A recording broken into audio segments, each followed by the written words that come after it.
Welcome to the Barbell Strikes Back. I'm James McDermott, and I'm joined yet again by co-host Miguel Porter. Miguel, how you doing? Good, good. How are you? I'm doing good. It's Memorial Day weekend, so of course, I have plenty of coaching prep to do, at the gym and just in general for our event coming up tomorrow. And yeah, that's it. Just been enjoying the nice weather. I did a mini Murph. I did aqua Murph today, Hmm, actually, in the pool. I've nice. never done it before. I don't even know if it's a thing, but I can't run and I didn't want to row. And also, Murph beats you up a little bit, and I haven't been doing a whole lot, just recovering from my just general body stuff that ails me. So I was like, let me try doing this in the pool. So I did 8 minutes of swimming, like we talked about on the last episode. Just move your body for 8 minutes.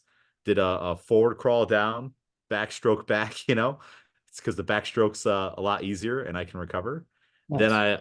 I on the railings to get into the pool, I just grabbed onto those and did pull-ups. So I was like, oh, I can like lift a good portion of my body weight out of the water and then go back into the water. And the water's like a spot. So I just did 5 rounds of super simple 3-6-9, three pull-ups out of the pool.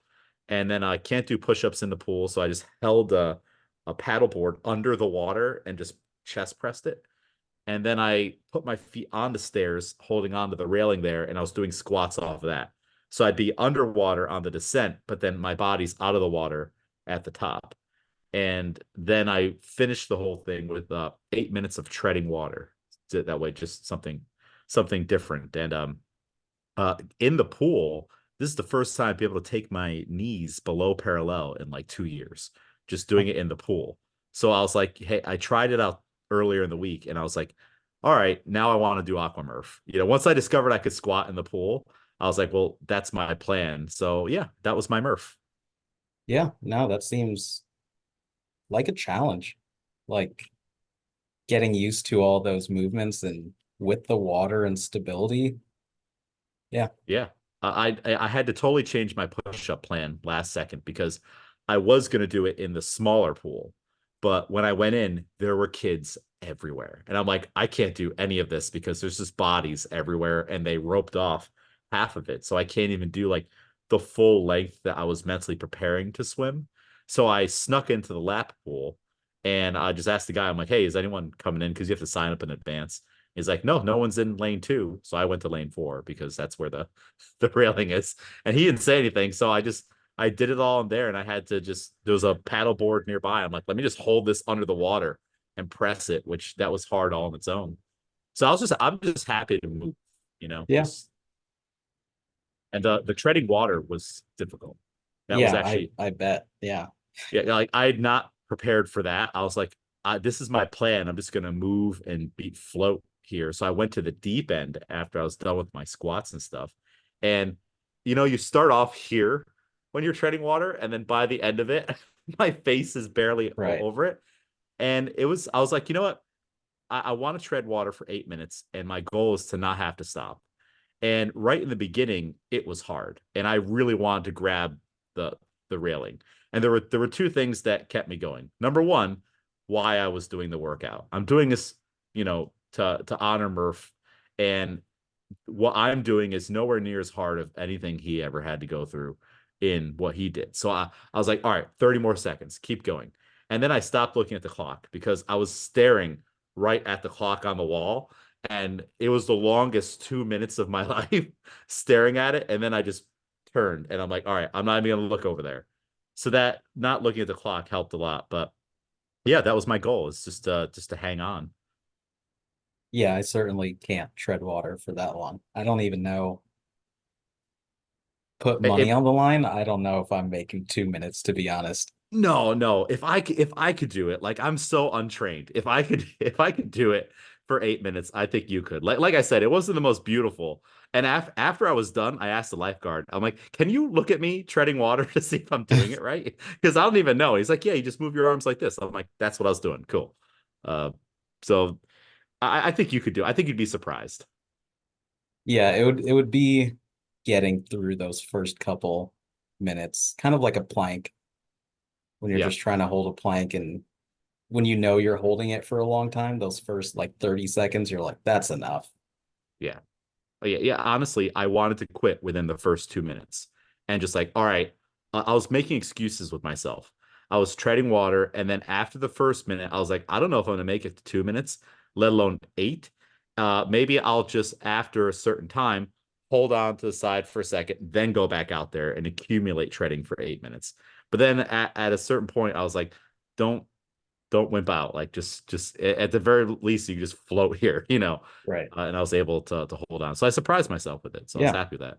very nice. Now you get to try it. Now you got to do. One day I'll write it down.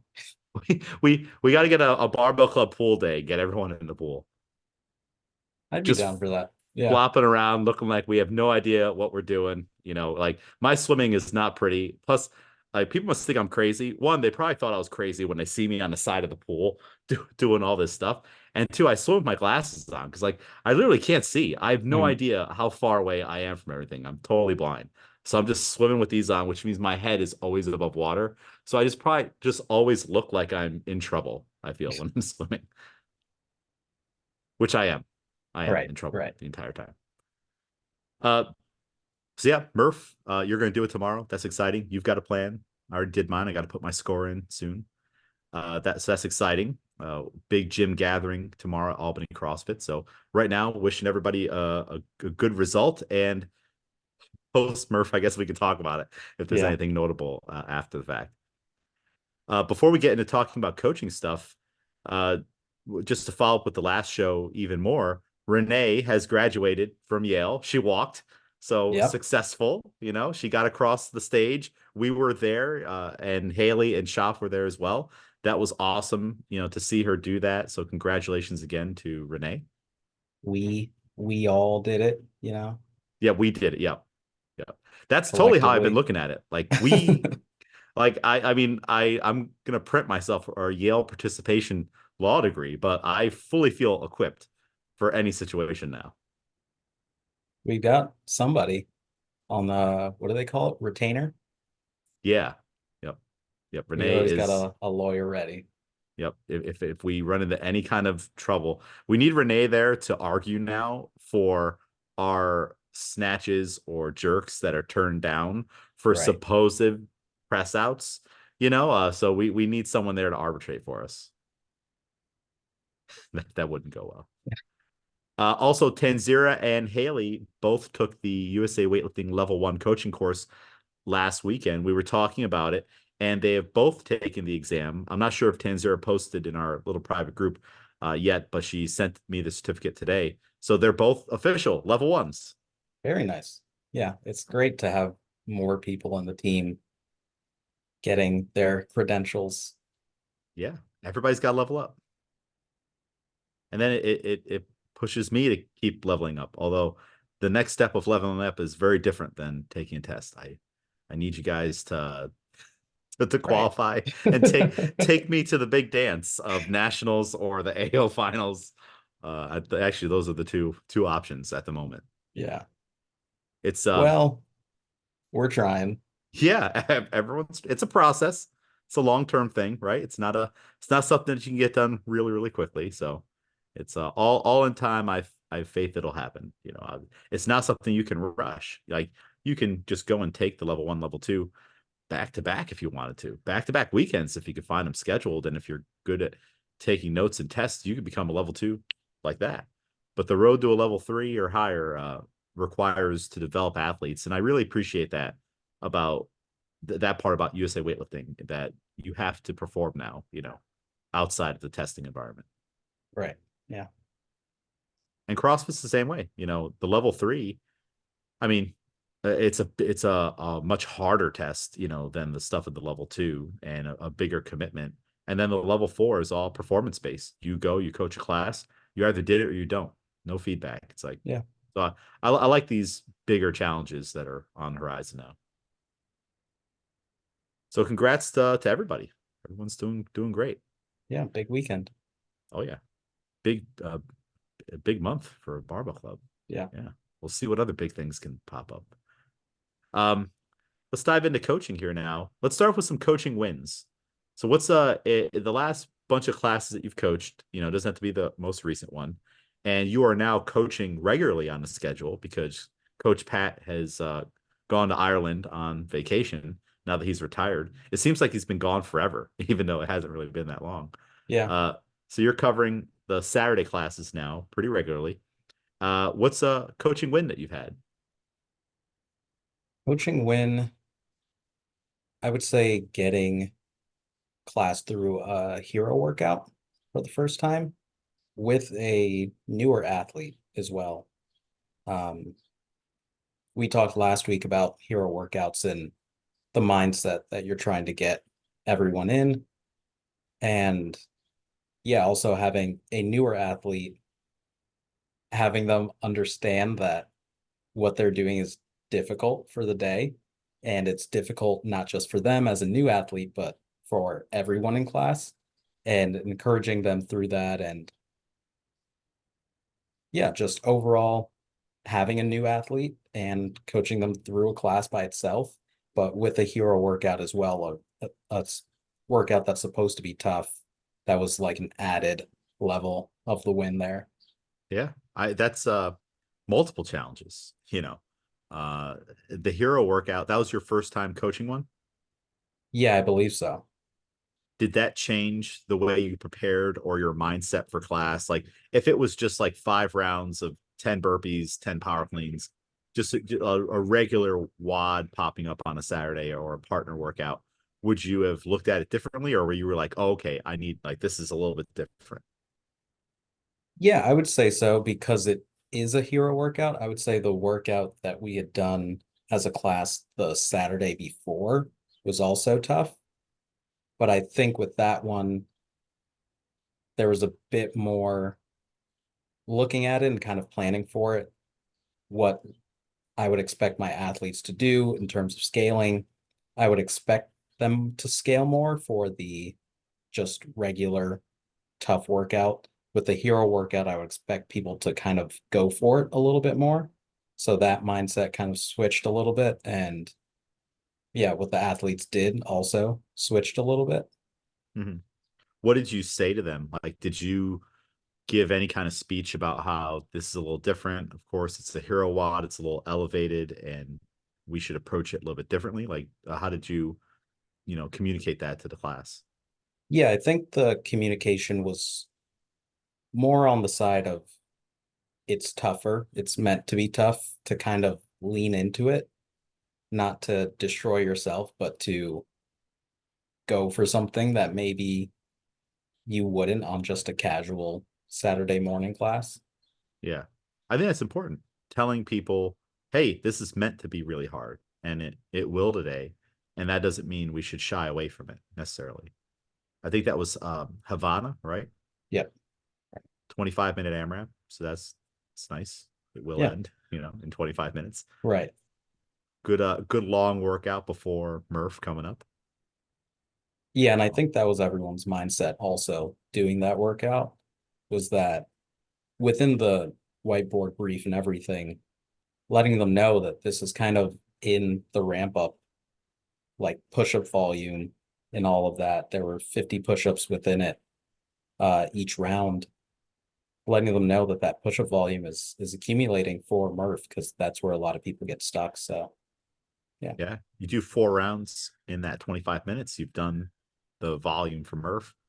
And I know there were double unders, right? yeah, 150, I think. So it 150, was it 25-minute AMRAP, 150 double unders, 50 push-ups, 10 power 15. cleans, 15 at 185, Yeah, right? Wow, 15, that is a lot. yeah, It's funny how, like, if it was 10, I would have been like, all right, 10. But you add the extra five, and I'm like, yeah. wow, all right, It makes that's a real difference. you do 2 rounds, that's 30 power cleans at 185. You do 4 rounds to get to those 200 push-ups for Murph volume, and you've done 60 power cleans at 185. That's a lot. Yeah. Well, that'll help your grip out for Memorial Day. So cool. Awesome. Well, that's an awesome, great win. Multiple wins, I would say. My win would be I made a new playlist for the CrossFit classes. Oh, good. Took a page out of the Barbell Club, a book of having everybody contribute as well. So what I did was I got the email addresses for everybody that regularly attends the classes that I coach, and I put on a bunch of songs that I wanted to see on there, and then I emailed everybody the link. If you can't go on to Spotify for whatever reason, just email me the songs. And the participation has been really, really good on people just adding stuff. So it's just good to have a good, fresh playlist every now and then. Yeah, and it's with Barbell Club, it's a little bit easier because we're a smaller group, and I think also because we're there for longer, Yeah. we can kind of add and get an idea of what's going, like we share our opinions on the music as it's playing. Um, You're typically the one yelling, "Who put this on?" but with a CrossFit class, I think with me too, Saturday mornings going on to the tablet and trying to search for something that I don't hear all the time, but not being a Spotify user, it's tough to kind of find the right vibe and know what's on the full playlist and what people want to hear. And then occasionally putting on my own phone and just random shuffle through whatever like workout playlist I've had since seventh grade. Um, but yeah, that's nice having everyone contribute and have a fresher playlist. Yeah. Yeah, and like in Barbell Club, the if you remember the first one I made, the lift list, it's still out there somewhere. It gives everybody in the class more ownership in the class. Like, oh, I have a say in this, and it creates a really cool melting pot of everybody's personalities. Like we have a lot of 80s music on the this playlist now, but then we also have, like classic rock or more modern things, like more modern rap. Then you got like I put a bunch of Tool on there. Like there's just a little bit of something for everybody. And I didn't really give rules on what they could do outside of one. I'm the ultimate. I'll veto, arbitrate, whatever, just in case. So don't put the most offensive rap song that or offensive song in general. Swearing is okay, but it shouldn't be like a crazy song or what. Everybody has their like. I'm sure there's a song you can think of in your head right now on what over the line is, right? Like, Right. And there are headphone songs maybe before you go out to the platform, and there's songs for everyone within a class setting. Yeah. yeah. And some swearing is okay. Like it's again, like we're all adults here, but just not the most crazy thing. Another rule that I gave everybody was nothing longer than 7 minutes. Yeah. Like, and it's okay if it's like 7:30, but if we have like a 10-minute epic song, that's a little tough. That could be the entire workout. And within that, no like instrumentals. There should be some singing in it Yeah. too.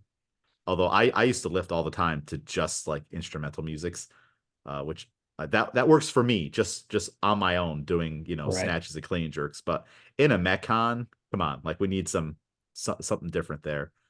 And then the last rule was no long buildups in the song. Yeah. Like a perfect example is Ba Wada Ba by Kid Rock. It's a great workout song, and I know people love it, but it takes a minute 14 to get started. And it just really like in the middle of a metcon, it's fine during strength or warm-ups and stuff. But if it pops up on the shuffle mid metcon and there's just been quiet time for 20, 30 seconds, that feels like a lifetime during Yeah. the workout. Does that feel like for you doing the workout? Does that feel like a lifetime, or is it just me coaching? Yeah. And I would say those are also what I would call headphone songs. Like if I'm in competition, that's what I'll play going out to the platform, because I know that within my own phone, I can just fast forward to the Mhm. point and kind of match it up perfectly. Whereas I wouldn't add that to a playlist with a whole group if I wasn't able to then run to the tablet or phone and fast forward to that part.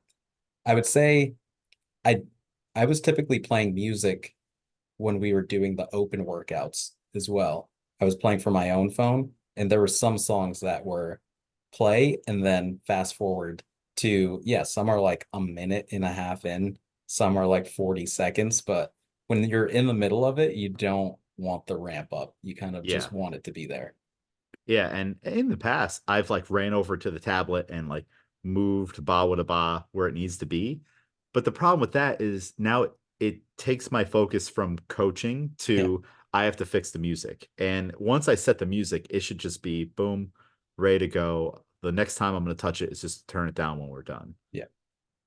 Uh, while we're on topic of music, what are your headphone songs when you're competing? Is it one song, couple songs, and what are they?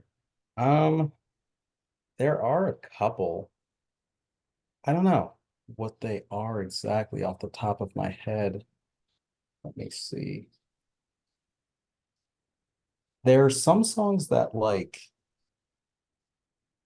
if you're on TikTok or like Reels or anything, you'll see them in people's edits when they're like Mhm. doing highlights from their workouts, but it'll be like a specific part of the chorus.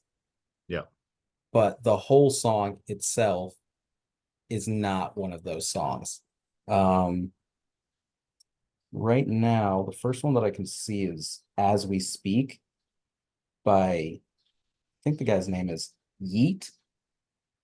It's like featuring Drake, but it starts off with like, I want to say like a minute in 10 seconds of like an opera type of sample.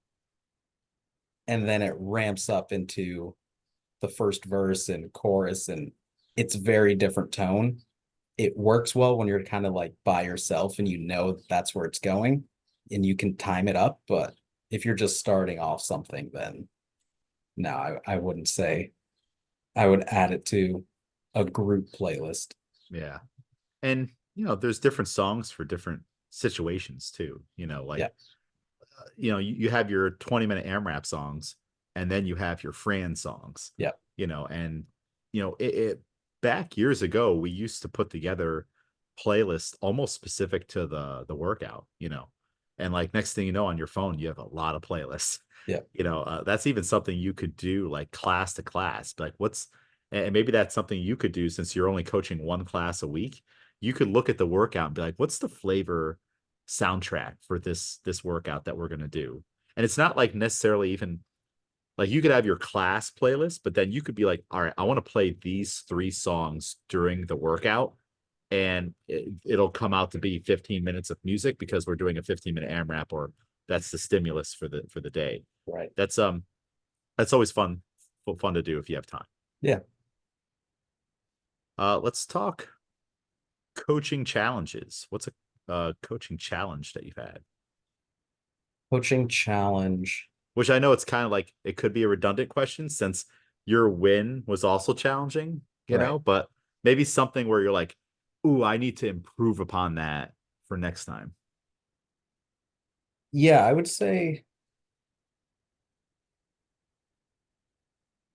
let me word this correctly. I was going to say less anticipation of what class it's going to look like number of people in class.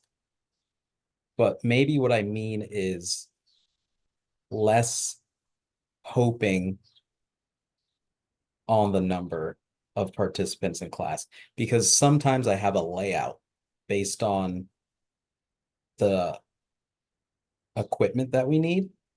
And I'll go, okay, if we have 8 people or less, I can do it this way. And I think this way is perfect. And then there's 10, 11 people, especially on a Saturday morning, you have your people who always sign up ahead of time. And then you have your people that pop in every now and then. And maybe they'll even grab Schaff and get him over from the double.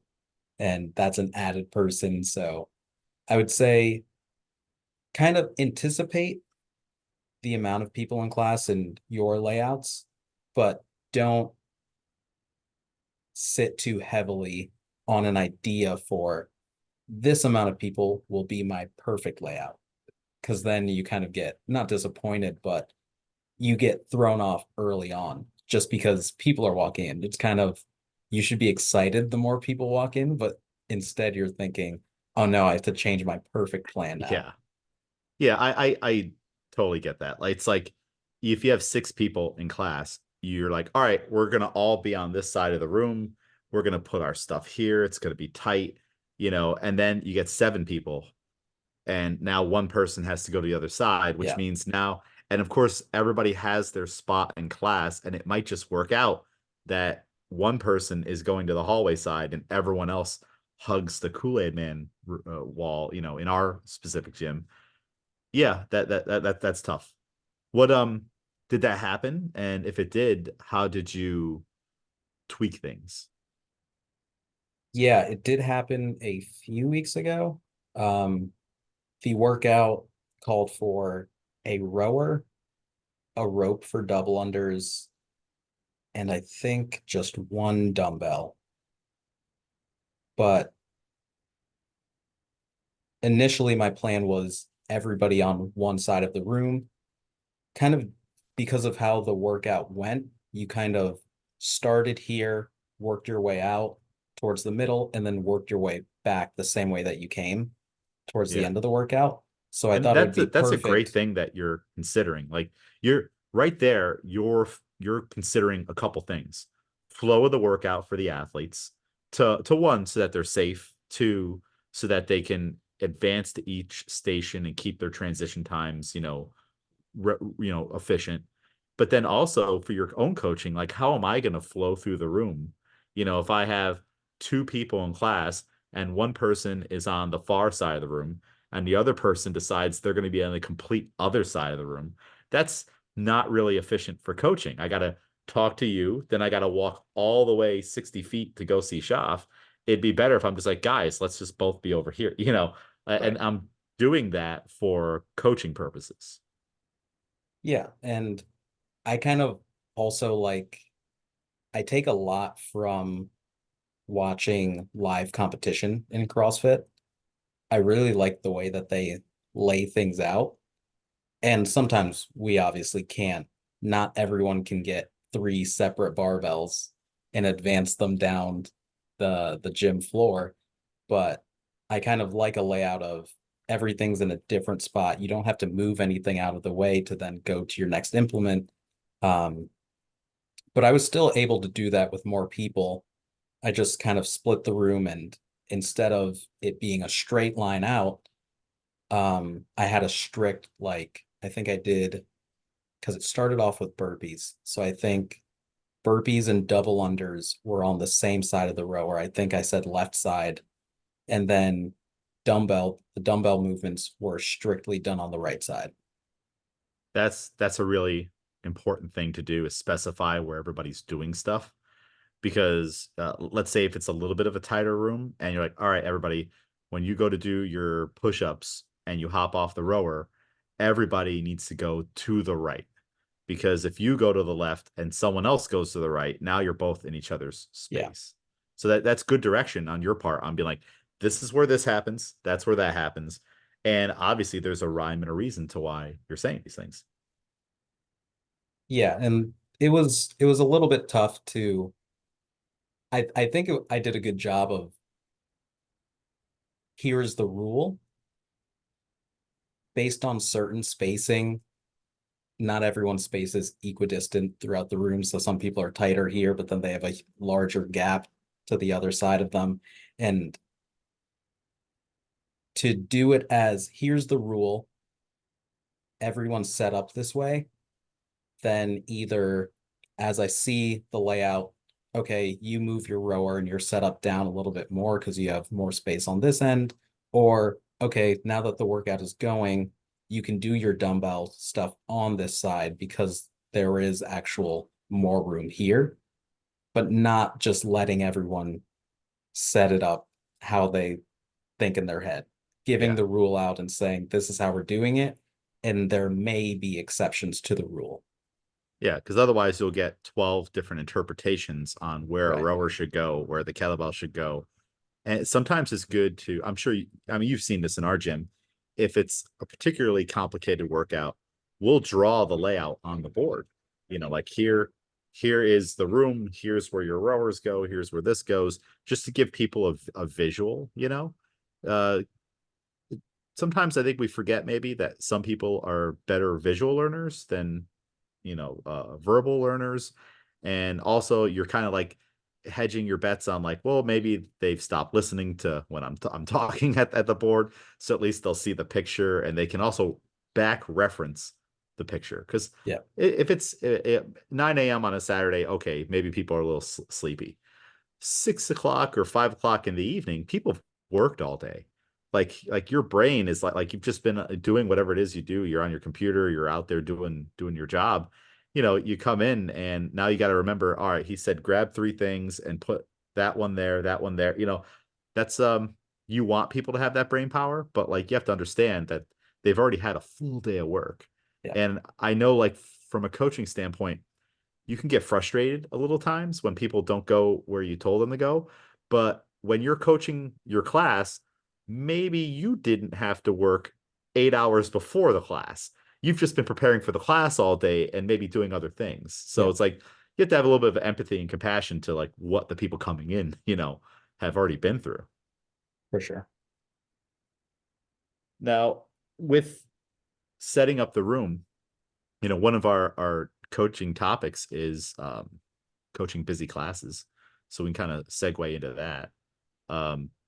When more people like, are you planning for all situations that could happen? Like in that one class that you used as an example, 12 is our cap, but two drop-ins could come in, and you might have to even really modify your plan more. Or you've seen in my classes where someone just showed up and we still snuck them in. Maybe their barbell's in the middle and everyone else is off on the sides.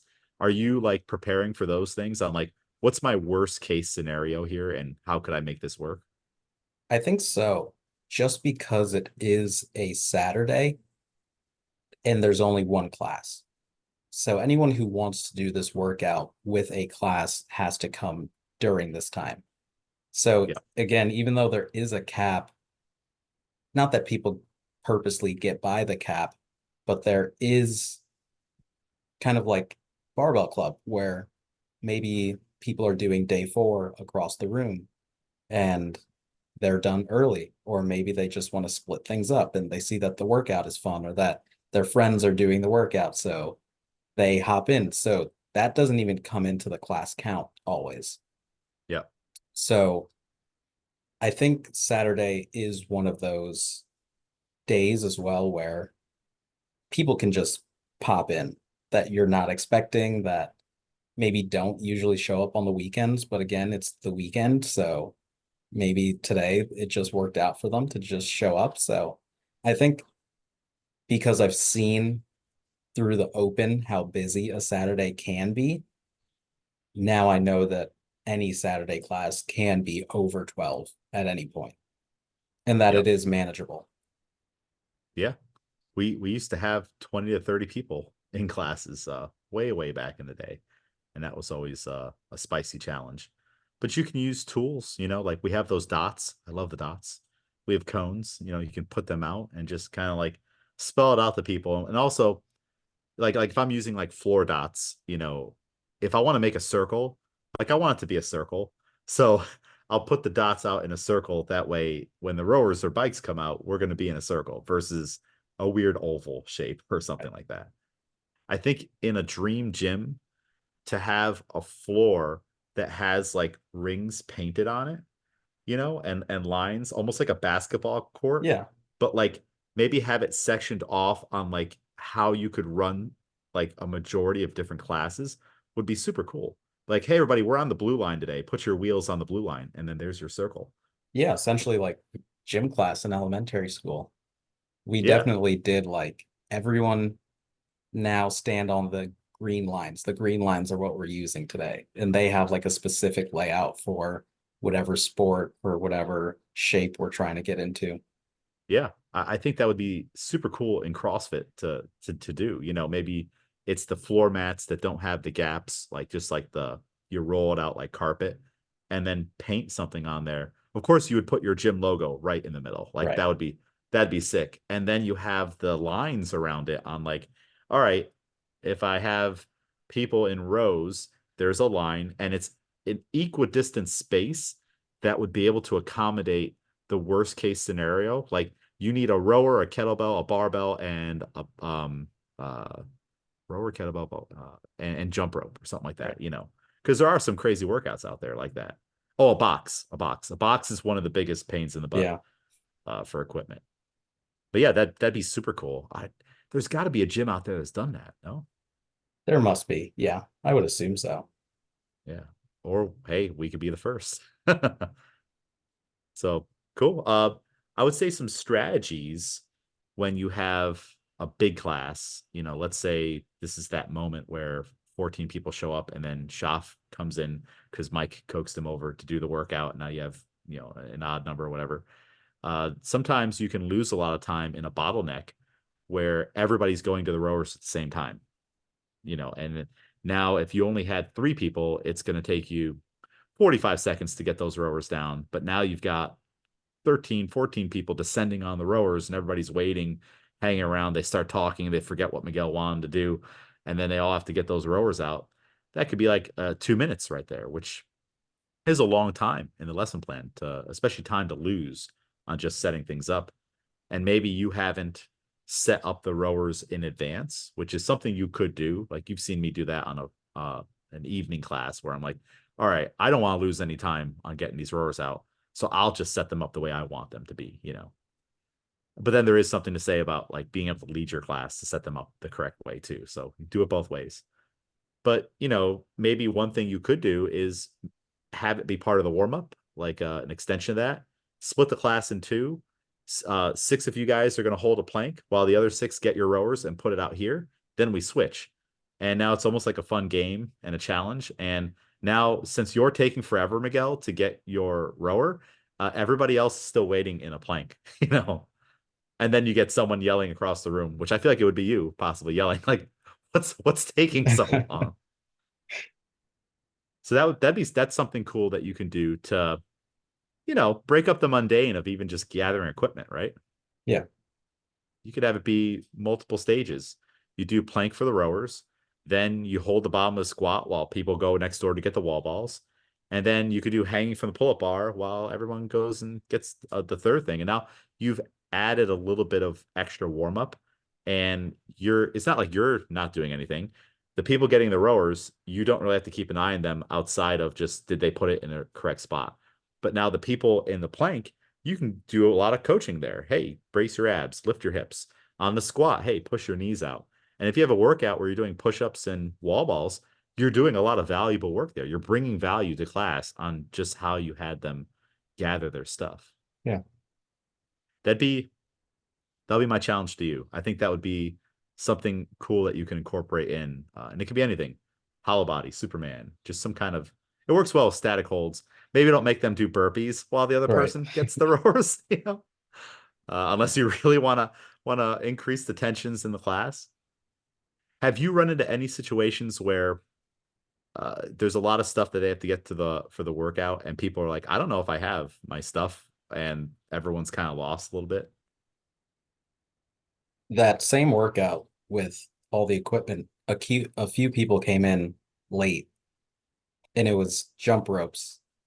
Oh, And as they were coming in, I think everybody else was grabbing because I think the warm up needed every implement as well, which was unfortunate, but just worked out that way. And it was without even missing a beat, just almost essentially telling them to turn around and grab a jump rope because I could already see that there was no jump rope.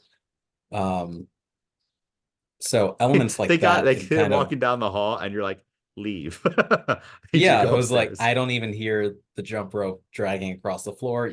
Just head upstairs and grab one. Um, but yeah, I think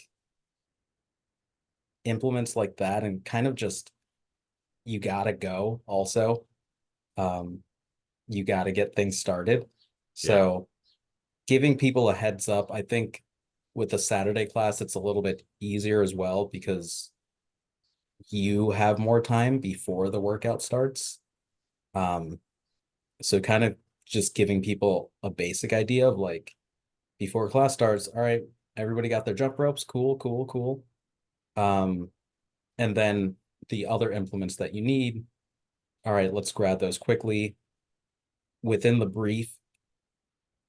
All right, here's what we're thinking for the workout. So you might want to warm up with something like this, or you know, yeah. um, I think that's a perfect opportunity on a workout like that, where the warm up calls for all the implements to do something like I said before, where it's not like dead time for 8 minutes of gathering equipment. Like they're like you want to get them moving as much as possible, as soon as possible.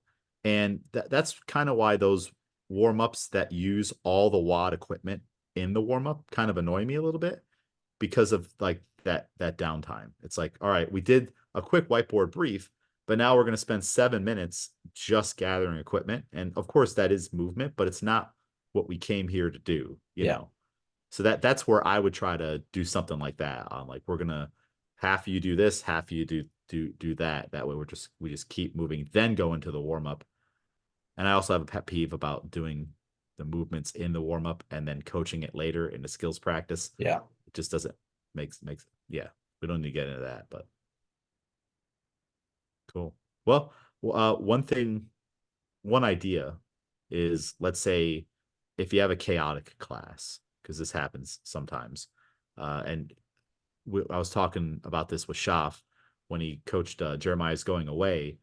You know, everybody needed boxes, rowers. It was a bigger than normal class, so there were bodies everywhere. And he was asking people, "Hey, do you have your box?" And they were saying, "I don't know." You know, I don't know what box is mine and stuff like that. Is just to use the old trick of everybody go stand under your pull-up bar. Everybody now walk to your box. Was there something in the way while you were walking from the pull-up bar to the box? Well, that shouldn't be there. Get rid of those plates or move your kettlebell to where it's supposed to be. So that's always something that, you know, when you're in the weeds, you and you're trying to control maybe I don't want to say unruly class, you know, but just like I don't think you've been there yet where you're starting to feel like you're losing control of the group. Oh, I've Uh, been there. oh, Yeah. you've been there? Yeah. Okay, all right.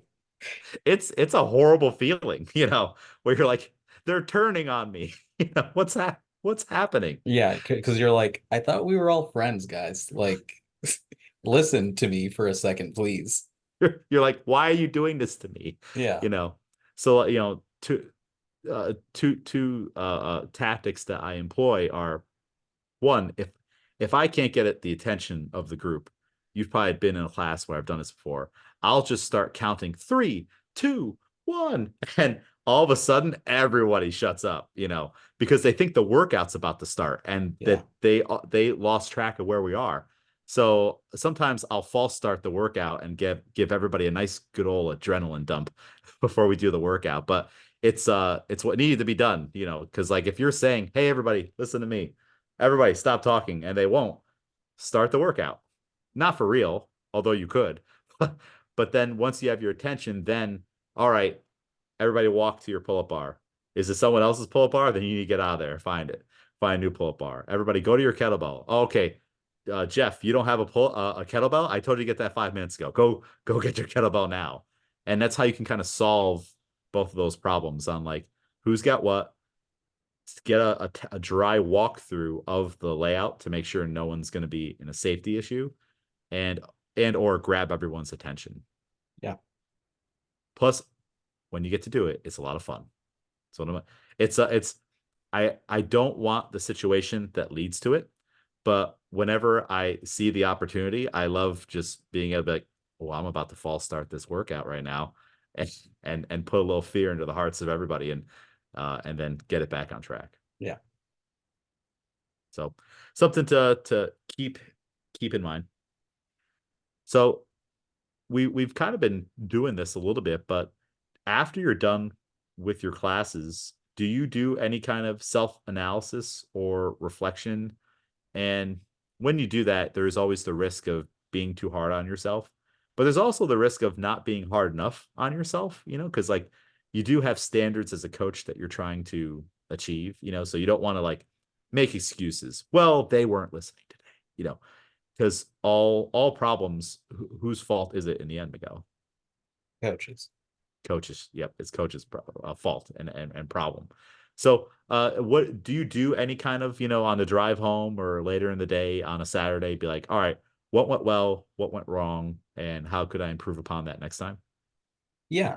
And I think also because of my so much time spent in the gym as not a coach,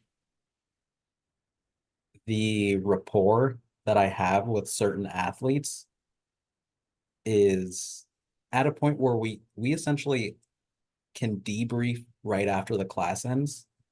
Like I can do it solo, but I also do it with them in certain moments, That's a talking good idea. to, yeah, and talking about how they felt and what I need from them going forward potentially, and yeah, just debriefing like that. And I definitely have seen myself do quickly make corrections on how I structure the next week's class based on how the previous class went. Even something that I know that we've talked about when you've been kind of observing my classes is the music, like the on and off of it. Hmm. And I've definitely been better at turning the music off while I'm about to say something because I do feel like I lost the class, not lost the class because of it, but when there's faint music in the background, little side conversations are possibly going on, and you're trying to explain, and people are scattered. It just makes everything feel so much more scattered. There's too many But stimulus going on right right, now. exactly. So then learning from that in the next week, I walk over to the music every time, fully turn it off, not just to turn down, but turn off and literally create like a huddle to get everyone on the same page of we're going to do this now. Everyone go do this now. Instead of people just really tightening things up. And that was purely based off my own reflection, separate from you observing the class. This was like myself, and here's how I saw class going. So next week, I have to make sure that that doesn't happen again. That's fantastic. Every coach should have these conversations with themselves and then make that change. Right now you're having to do it week to week. In a perfect world, you would be doing back-to-back classes. And then let's say you coach the 4 o'clock class, rolling into the 5, you're going to make changes. Yeah. You're going to be like, all right, that didn't work, or I went a little too long on the warm up. I didn't need to have them do this many reps. I should have done 5. So that's a great thing to be able to do. Even week to week, it's super, super valuable. And just asking athletes for feedback. And athletes appreciate when you do that. It shows that you care, right? Getting their input. And they're like, Yeah. wow, Miguel's really working on his coaching. And I do get to yell at them as well sometimes during this time. So that's good. Yeah, you're like, hey, why did you leave to go to the bathroom for 10 minutes just before I was about to start the workout? Right. I gave a bathroom break. Why is this happening? Yeah. Yeah, it's all fun. It's fun. I don't know how you feel about this. It's fun trying to improve as a coach. Yeah, definitely. And it's a good environment. It's my gym environment. So I feel very comfortable. Even when things are kind of chaotic, it's still very comfortable. Yeah. And it's important for athletes to know that we're always working on it. Like that's why it's nice when people walk in on a Saturday and they see our coaches group and we're there working on our coaching. And that one time we invited people so that you guys could practice coaching on a controlled group. People appreciated that. They're like, that's cool. How many gyms or places are doing that? I don't know. Right. Everybody should be. And sometimes the reflection can get a little too out of control. Like that sounds like a positive thing. I don't know if you've coached enough classes yet. Have you gotten down on yourself or been too harsh on yourself about how things went? I wouldn't say so right now because I realize that it's very early in my overall coaching career. Um, so I expect myself to make these mistakes. It's not like I know that it's right now. I mean, I'm always, no matter what it is, it's constant improvement that I'm kind of looking for. But I know right now that I am going to make those mistakes. So I'm not necessarily beating myself up too hard over it right now. Um, but when it relates to other things, I do think that I tend to do so. Hmm. But Well, I think what with other things? I think with lifting overall, um, competing and expectations that I've set for myself, I always get to, putting myself up higher than is maybe realistic at the time. Hmm. Even like pushing through pain and things like that where you want to, but there's a limit at certain points. Yeah, you're only human. Yeah, Well, and two-time state champion. right. So there is expectations in some spaces. Well, I hope that none of that pressure is coming from me or the rest of the team. Yeah, and maybe it's just an internal thing. It's an internal thing, right? Oh yeah, I think this is like long, deep childhood type of things that I've been putting on myself for a long time. But yeah, I think it's very individual as well because I think athletes within a CrossFit class also do a similar thing where I know for myself that I would never put certain expectations on an athlete to, well, I mean, there are times where you think, Mike, you should go up in weight, and maybe he doesn't go up to that weight. But I think for the most part, people put way higher expectations on themselves than a coach would put on them. And I think they understand that, but still within their own mind, they still want to push beyond that and maybe take any quote unquote shortcoming a little bit too harshly on themselves. Yeah. And I think the longer you do it and the longer an athlete stays with whatever program it is, CrossFit, weightlifting, and you start to learn more about them, you start to play the long game, like just as a weightlifting example, a kilo today is okay because we're going to get 10 kilos across the next X amount of months. So we don't have to go for the 10-kilo improvement right now, even though that might happen. And it's so you start to temper, your expectations and channel them to the long term Yeah. versus the right now. And that would maybe be one challenge that I experience is especially with newer people for either side, CrossFit or weightlifting, is when they first start, they want those big goals and big things to happen right now, but I know it's going to take time and it's okay if we only went up a kilo here or we didn't at all. Yeah. Sometimes it's not going to happen. A lot of days you're just training for the PRs that you're going to make, on another day, but today's not that day. And the next several training sessions where we're going for a PR might not be those days. It's just one of those things. So starting to shift to the long game. Yeah. But I remember as a new coach, you're like, well, let's do it right now. Yeah, let's Yeah. let's I mean, I would love to have everything to a T right now because I would love to just have, I don't know, focus more on fun and just second nature of it all. But I know that that doesn't come overnight. But it is again like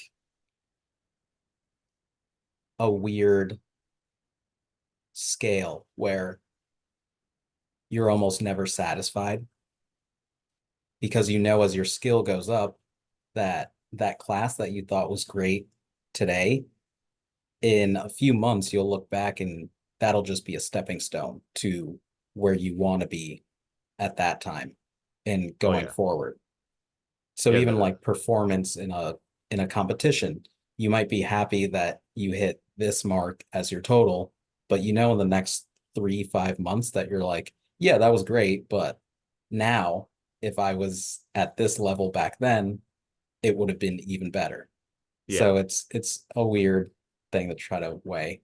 No, it's a true thing. Like the phrase or the saying that I've heard is you should be embarrassed of the coach you were a year ago or 6 months ago, a month ago, a week ago, because you're always trying to get better. And I know I would not want to see any videos of me coaching like from even like the last month or a year ago, or let alone 5 years ago. No, I don't want to see any of that, you know, Yeah. when at the time you're like, yeah, I'm doing good, all these things. But it's like, no, like if you've made so much improvement, you're going to cringe a little bit when you see those old videos. Like there's a video on the Albany CrossFit Instagram page of you coaching those athletes through the push press progression, just a real small snippet. And in time, you're gonna go look at it and be like, oh, what was I doing? Like Oh, that's currently, I can't watch anything that I've done. yeah, it's hard. It's hard. We're our own biggest critic, right? Like Yeah. it's and you know, I've lost sleep after CrossFit classes. You know, I've also been like even though I don't show it outwardly, in so enraged by the things that happen in the class that maybe I just didn't think of or wasn't able to rein back in, you know.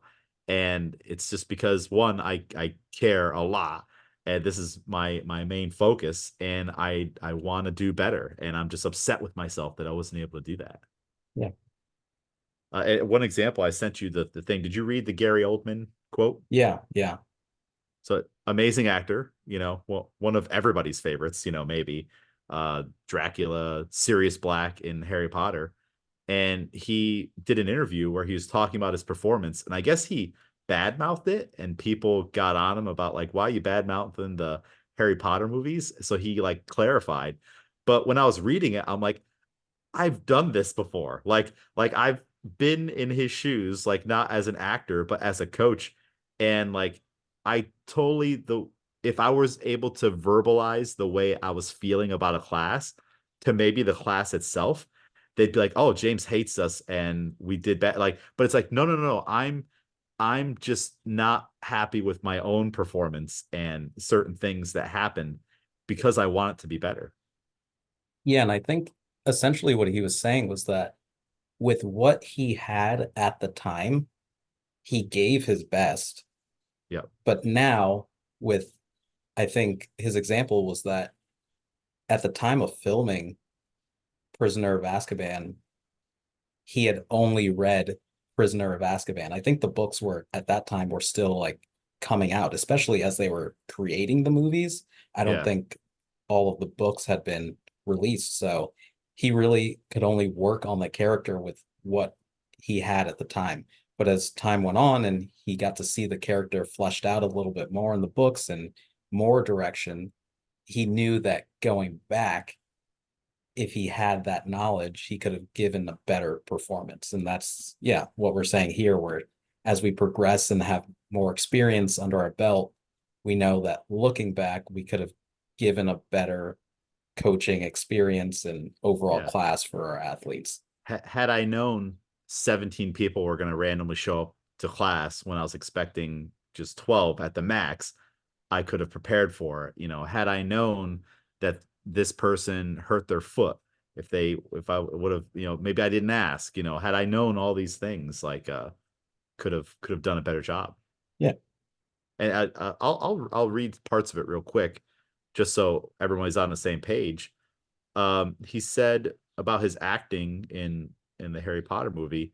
He said, because he said, when asked about a prior comment in which he disses his performance of Sirius Black as mediocre. So see, so this is the person writing the article saying disses, right? So obviously people had this opinion on like, Yeah. why is he dissing it, and he called his performance mediocre. And this is an Oscar level, like, you know, high profile actor who's Yeah. actually a very humble, nice guy, which is cool too. He said, he said he didn't mean to disparage anyone out there who are fans of Harry Potter and the films and the characters who I think are much beloved. What I meant by that is, as any artist or actor or painter or coach, I added that in, Yeah. uh, you are always hypocritical of your own work. If you're not, and you're satisfied with what you're doing, that would be death to me. If I watched a performance of myself and thought, my God, I'm fantastic in this, that would be a sad day. and this is someone who's won an Oscar. Like, no doubt the movie or movies, I don't know how many Oscars he's won, that he's won Oscars for. If he were to sit down with his family and watch it, kind of like how we were talking about before, for you to look at old coaching videos from not even a year ago, he'd be like, man, I could have done such a better job at that. Right. But it won him the Oscar, Hmm. and it's still not enough. He continued, there was such secrecy that was shrouded around the novels. They were under lock and key. And had I known from the very beginning, if I had read the 5 books and I had seen the arc of the character, I might have approached it differently. I may have looked at it differently and painted in a different color. So when I started Harry Potter, all I had read was The Prisoner of Azkaban, and that one representation of that man, one book in the library of Sirius Black. And that's kind of what I meant by it. It's not me looking at the movie and saying it's a terrible film or I'm terrible. I just wish I had been under different it had been under different circumstances. That's what I meant. Not to be rude to any of the people out there who like the film. I can totally relate to that. Yeah. I feel like that's every class. And I think most people would relate to that. Well, I mean, again, and that's questionable within itself, but maybe there needs to be a stopping point where at a certain point you do need to be okay with where you're at. Maybe constantly striving for getting better, but at the moment being okay with where you are currently. Yeah, and doing the best you can with it. And then the next one, giving yourself good constructive feedback or receiving it from someone, whether an athlete or a fellow coach, and then just trying to do a little bit better. Yeah. Giving 100% for that day, Yeah. your best effort for that day. And that may vary what that looks like each day, but as long as it's your best that you can offer that day, then that should be good. Well, like we can compare it to weightlifting. Like, if let's say we're just going heavy, right? Like, we're taking a break from percentages and stuff like that. And it's like, all right, everybody, we're gonna do heavy sets of 5 on the back squats. It might be a day where you're gonna get 101% and you're gonna PR. But it could just be a 70% day, and 70% today might feel like 90%, where you're Yep. you're fighting for your life. You just did Memorial Day Murph. It's Wednesday. For some reason, James has us doing back squats again, and now you're really going through it. It could be as easy as that. I don't know. Is that a good example? Is that pair up? Yeah, exactly. And maybe making it to 70% of your max is your 100% that day, effort wise, Yeah. meaning like maybe not, yeah, giving what you can for that day, what makes sense for that day. Yeah. And I would say, I mean, I know I didn't answer earlier, so I don't want anyone to think that, oh, James doesn't think he has coaching challenges. The one that I was going to say before we segued on is just, we have a new athlete. It's the same new athlete you were talking about, and I'm not 100% sure if there's a language barrier or not. And I keep forgetting to ask. So Mm, that's like just like part of like a mini problem. But to tie in maybe a bigger challenge to this, I want to be a level 4 coach. I've been practicing, studying, working towards being a level 4 coach. And actually, today I signed up for it. December 6th, I'll be going out to Colorado wow, and doing the big test. And nice. so now, one, they're always sold out.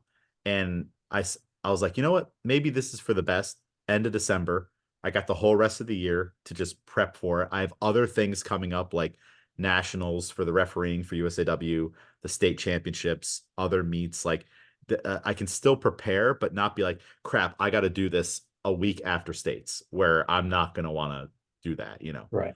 So at the end of December seems nice, but I've been doing this thing where I wasn't even signed up, and every class that I was convinced would have failed the level 4, I was super pissed with myself about. So like it's been like, and that could just be like just so many little things. I'm like, and I feel like I'm coaching class too tense, and I'm handcuffing myself instead of coaching them free, which the only way I feel I'm going to pass the level 4 is if I'm loose. It's kind of like a snatch, right? It's a PR. I can't change anything. I have to move my body the way I've been training it. If I tense up and I treat this any different because I'm putting it on a pedestal, I'm going to stiffen up and not finish something and miss the lift, right? Yeah. So that's been like a challenge is like I wouldn't say pressure I'm putting on myself, but it's just changing the way I'm doing things because of this goal Yeah. Yeah. and not being loose with it and giving myself too harsh feedback. Maybe. Well, yeah, fun stuff to think about. And now I want to watch all the Harry Potters. Yeah. It's always a fun rewatch. I want to watch them now and watch Gary Oldman knowing now that he's not happy with this. That if I was watching it with Gary Oldman's like, man, I totally would have flicked my hair. Like, I want to know what changes he would have made. Wouldn't that be cool if he would like sit down and be like, hey, can you give us a scene that you filmed before for the first one and show us now that you know what you would have done differently? Yeah. I mean, it is interesting because you look at long kind of sagas, trilogies, or what have you, and you can look back in movies or even while you're reading the books, and you can sometimes you can go back and you can see, oh, that moment there when they did this in the first one was because all along this was the end goal. So we Yep. thought that they were doing this because of this, but really it was this. But it can also sort of take away from the current one that you're in. Because if you, I mean, we're getting into Harry Potter now, but if you think Of about course we have Prisoner to. of Azkaban, like it's very much the whole time you're thinking Sirius Black is this bad guy. Spoilers. Right. Just we'll put it out there.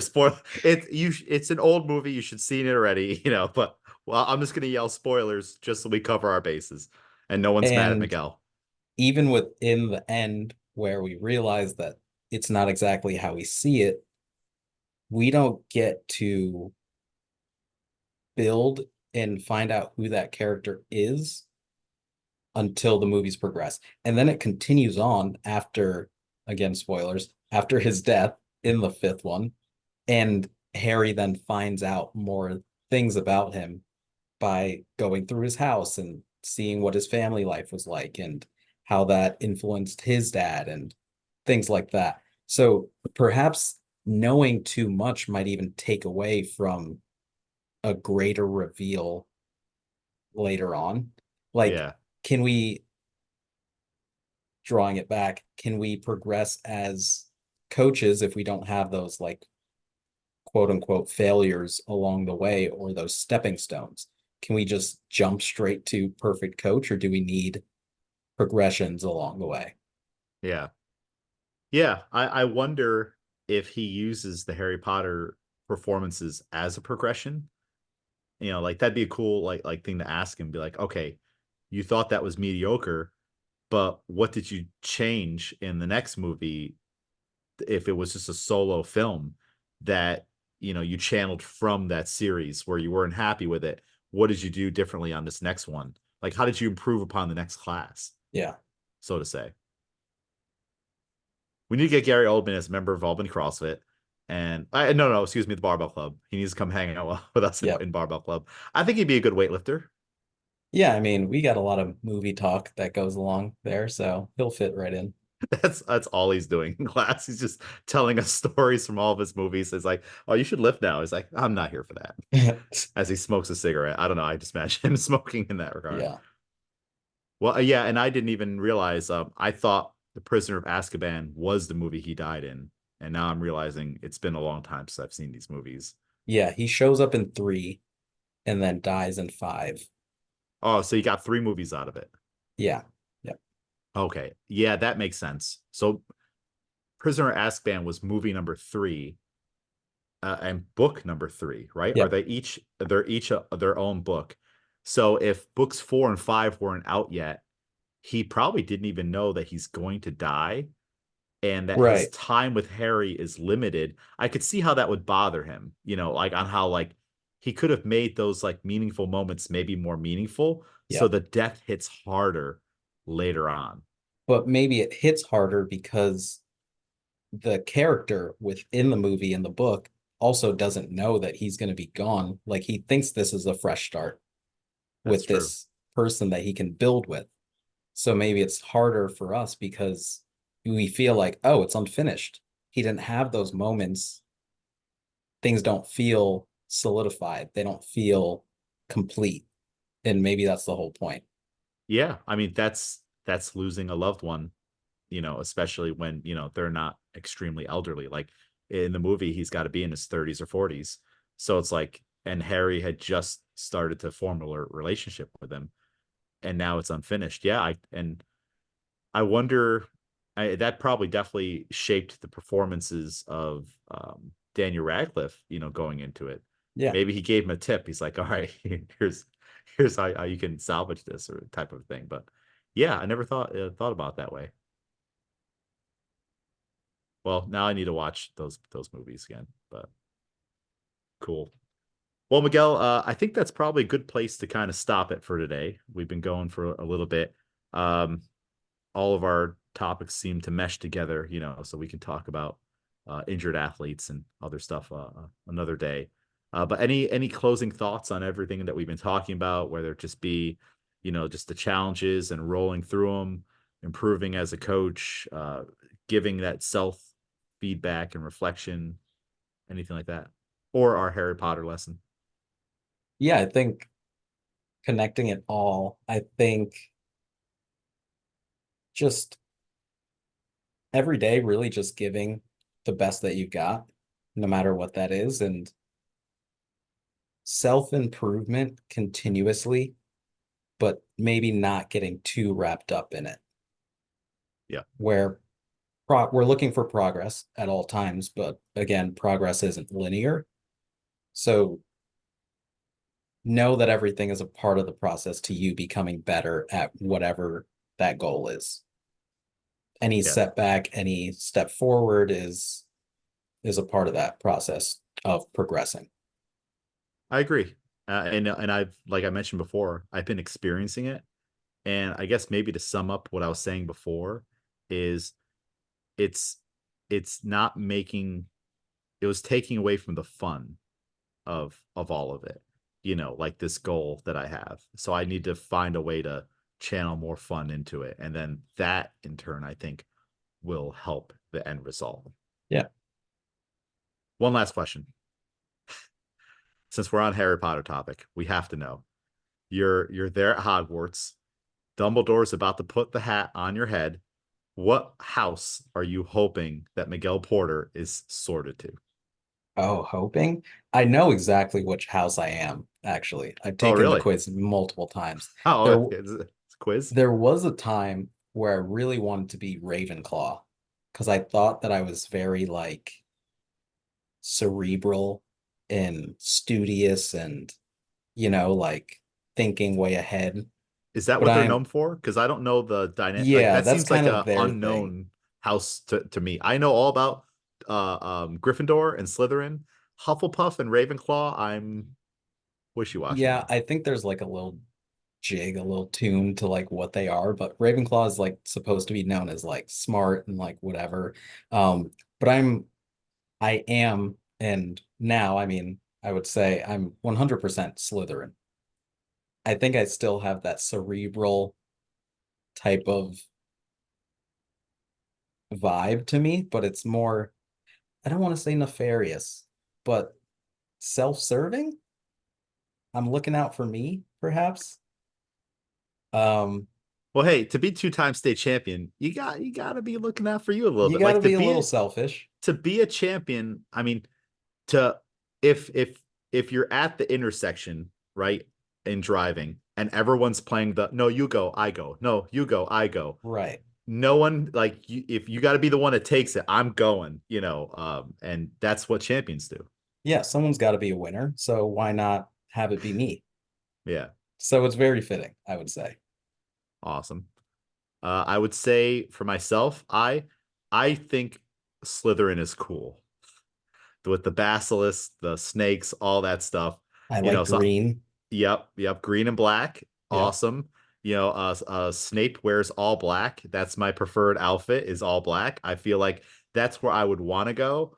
I would be upset if it was like Hufflepuff or something like that. I could see getting shuffled into maybe Ravenclaw. For some reason, I would not want to be Gryffindor. I don't know why. Like that would They're be too like they think they're so I good. right. I think that they think that they're great. And that's okay.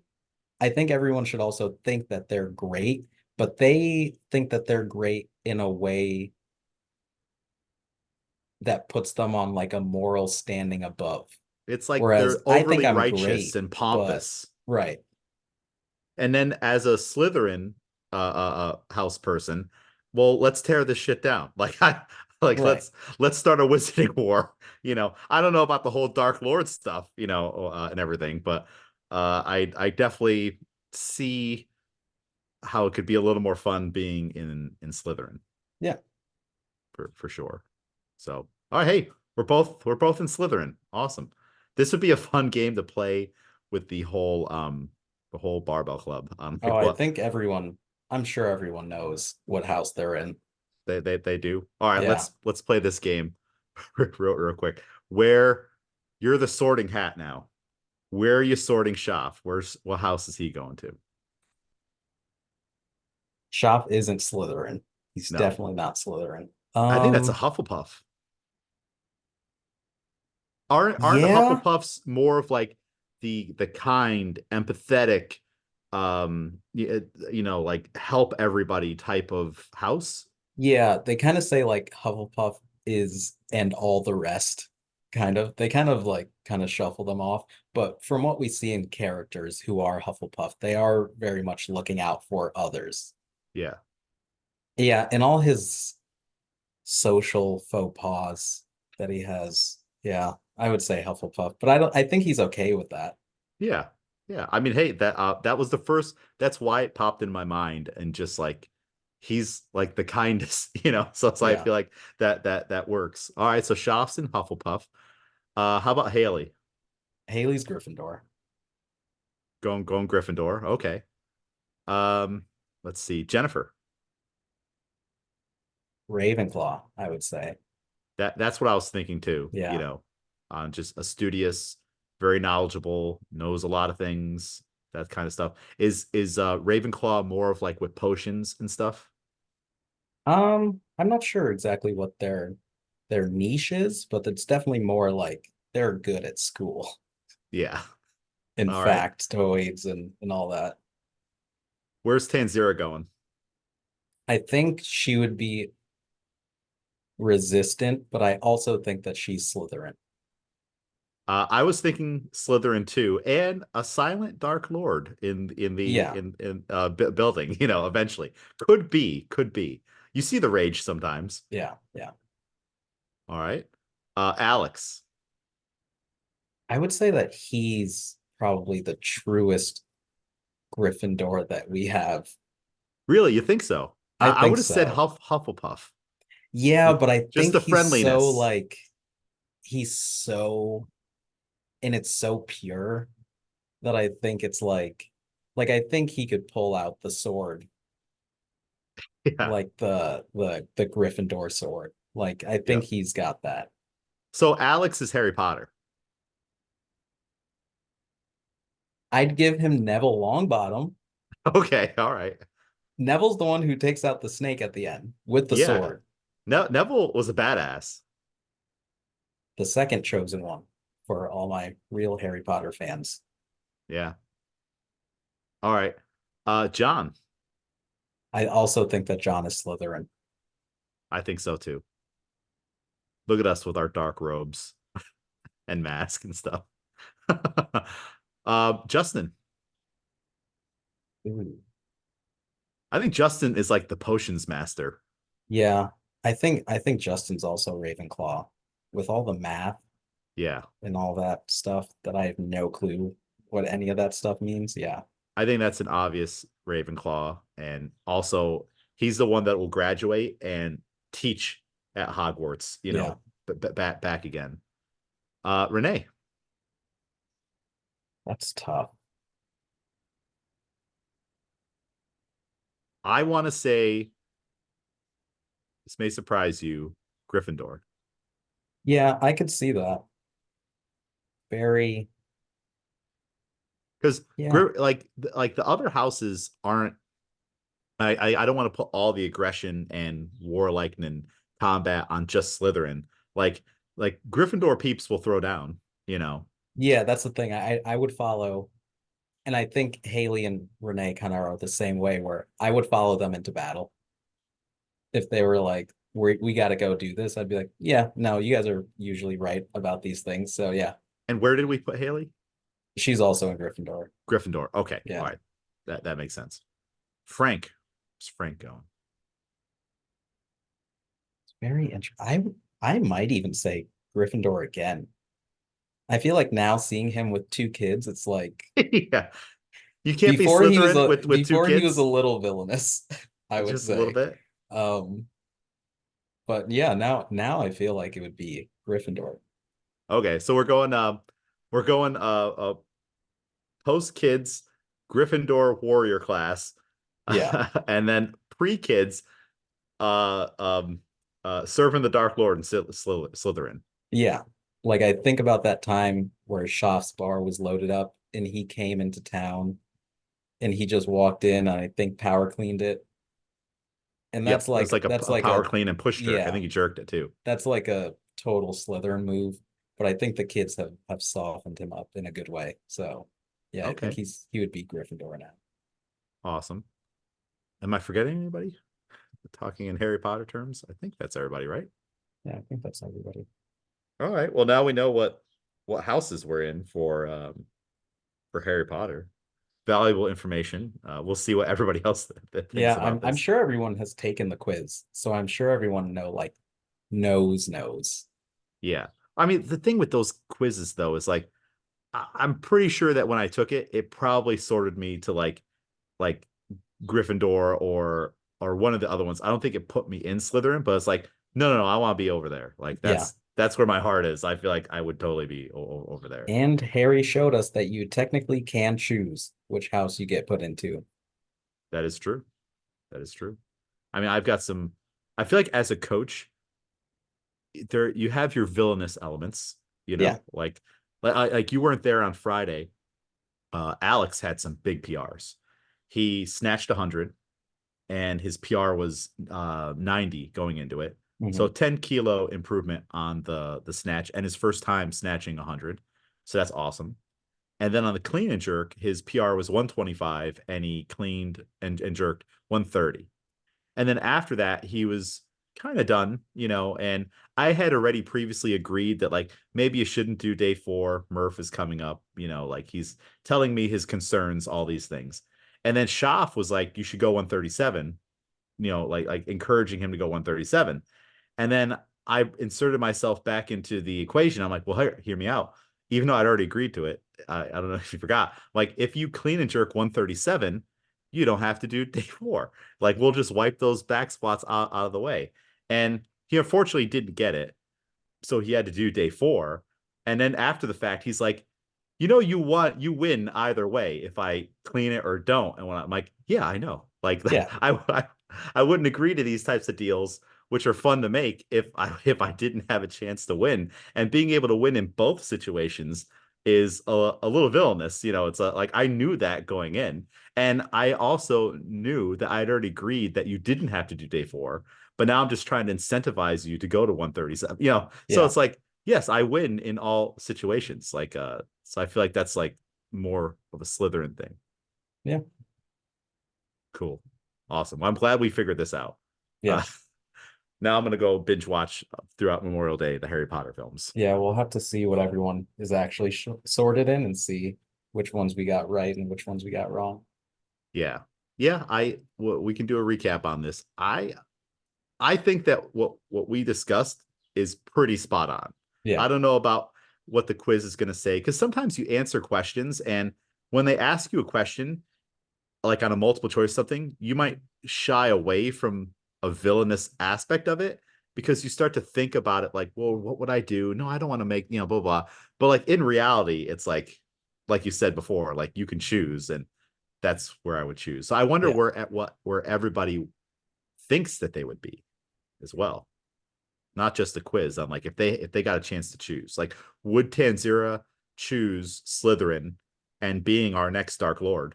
Or would she be like, no, I like Hufflepuff. They're fun, and I want to be Hufflepuff. Yeah. Can you still be the Dark Lord if you're from Hufflepuff? Uh, we'll see how the Harry Potter world progresses in the Yeah, I future. Who I don't knows? know how any of that works. So it's like I think that they've all been Slytherin probably. Yeah. Awesome. Well, Miguel, where can everybody follow you? On Instagram, still at couldn't be Miguel. Miguel. Follow me at James A. McDermott. Then also follow the gym, Albany CrossFit. Follow our team of wizards, Barbell Wizards at Albany CrossFit Barbell Club. And follow the show at The Barbell Strikes Back. Everybody, thank you so much for listening. And think about these hard questions for yourself. And maybe let us know what house you're in. And Miguel, thank you for another great show. Yeah, thank you.